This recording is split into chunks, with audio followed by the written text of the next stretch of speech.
The Skyline Chili Crosstown Shootout is Saturday, so the Skyline VIP party was Thursday.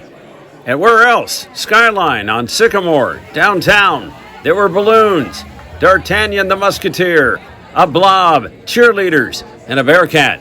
The Bearcats haven't won this game since December 2018, and that was at Fifth Third Arena. Saturday's game is at Centos Center, where UC hasn't beaten Xavier in 22 years.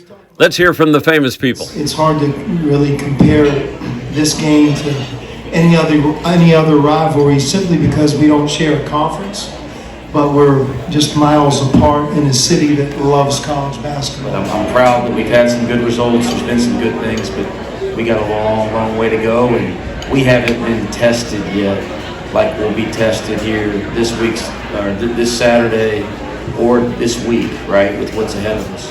It's really neat how the week of this game, it's like the whole city, the entire city kind of shuts down and focuses all of its attention on this game. That's really special. It's really cool for both programs, both coaching staffs, and obviously the players.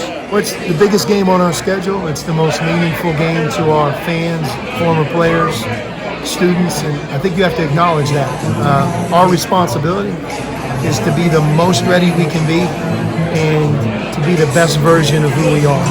Right now we're coming into the game struggling, but all that's out when the tip goes up. It's about the next thing. You know what? I still get butterflies, I still get excited, and I still feel like I sort of belong to the sporting event a little bit, which is fun for myself and Byron. We talk about that all the time. That it's we're fortunate to get to do it.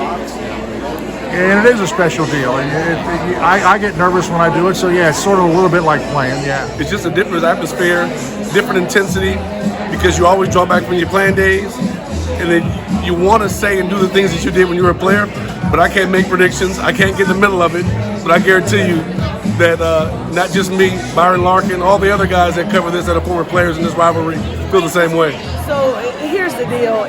I have not lost to Xavier, and I say I because it's as a player, a GA, an assistant coach, or a head coach.